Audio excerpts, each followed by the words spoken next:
Alright, so I'm just doing a cam follower replacement on the high pressure fuel pump. Disconnected the battery first, opened the fuel tank just to relieve any pressure. You disconnect these guys.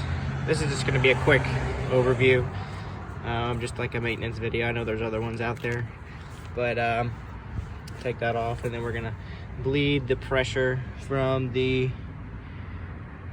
Schrader valve, and then we'll move on to getting off the fuel feed line. And this is on a 2007, so in 2006 they have a banjo bolt down there, so it's a lot more difficult. But so yeah, we're gonna release this pressure, then move on to the next thing. So, you know, take the cap off, disconnect the battery so the fuel pump doesn't turn on, and disconnect the high pressure fuel pump itself.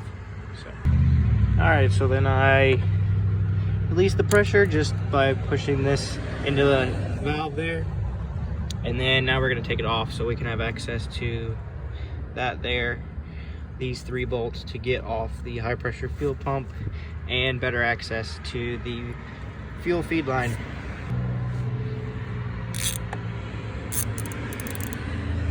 So 13, you can use a box wrench, but I'm not going to. Just be careful with it because it's brass. It's easy to...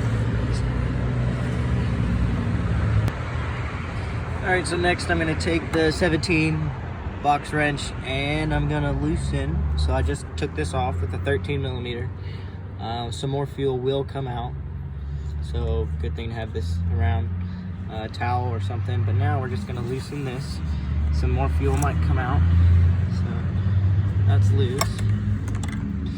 Should be able just to get it off by hand.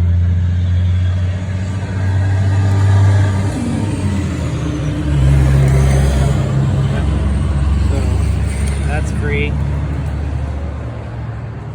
And now we are going to take off these 3 Torx. And let me just show you. The kit comes with new ones from ECS Tuning. So you just look up cam follower replacement kit. So this is the new cam follower, as well as, oh, there it is, a new high pressure fuel pump gasket. All right, so to get these guys off, I got a T30 socket. And we will just get these off. They're not very tight on there. You've got to be careful with them because it's easy to strip out the holes. Not only strip out these guys, which is why it comes with new ones, but you don't want to strip out the head. That's a bad day. So just break them loose.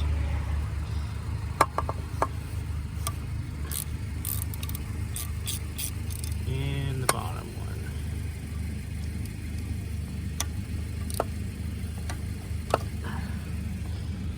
So I'll get those out, and then we'll move on to the next step. So what I did was after I took the bolts out, I just pulled carefully. Some videos will tell you to take off the hose there, but you don't need to. If you're just changing it, you can just kind of put it to the side. You can change the gasket and the cam follower, which is right here. So let's take a look at it.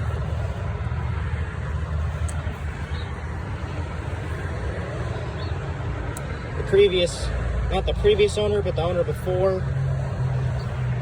Yeah, that definitely needs to be changed. Not this previous owner, but the one before didn't change this part, and the head had to be rebuilt. New intake cams and everything, just because of this little guy. So replace this every 10,000 miles if you're modified like me, or 20,000 miles if you're just stock. So, and while I'm at it, it's a good idea to take a good look at the camshaft lobe, see how it looks. And it's not perfect, but it doesn't need to be replaced. So now I'm gonna get my pick and work on getting off this gasket.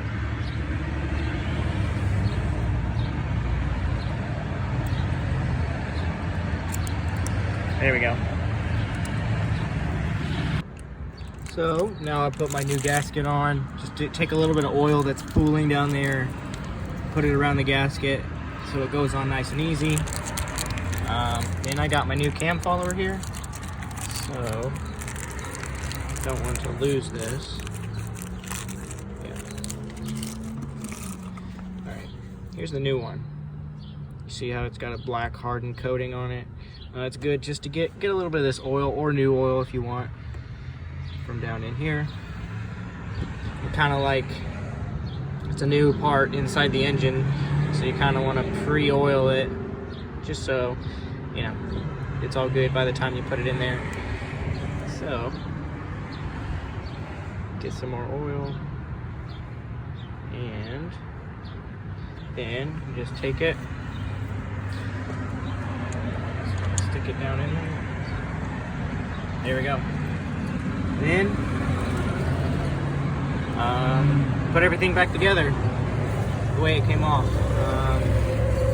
So we'll work on putting my high pressure fuel pump back on, and it's spring loaded, so it's kind of hard to get on, so I recommend getting those bolts through and started already. So there's one, there's two, just started, and then you push it down and tighten it up. Make sure you try to tighten it kind of like in a star pattern to get it even. So, because it's spring loaded, like I said, so it's going to want to kick back if you're going to have to hold down when you tighten it. I don't know the torque spec, but it's not a lot. It might be like 7 foot-pounds or 13 foot-pounds or something. Amount of torque Nazi on these. Just don't break it. Just play it by feel. Get it tight. It's not going to go anywhere. It's not too tight. And then you just put the feed line back on. Tighten it up with the 17. Schrader valve back on with the 13. Then your connectors. And you are all done. Thanks for watching.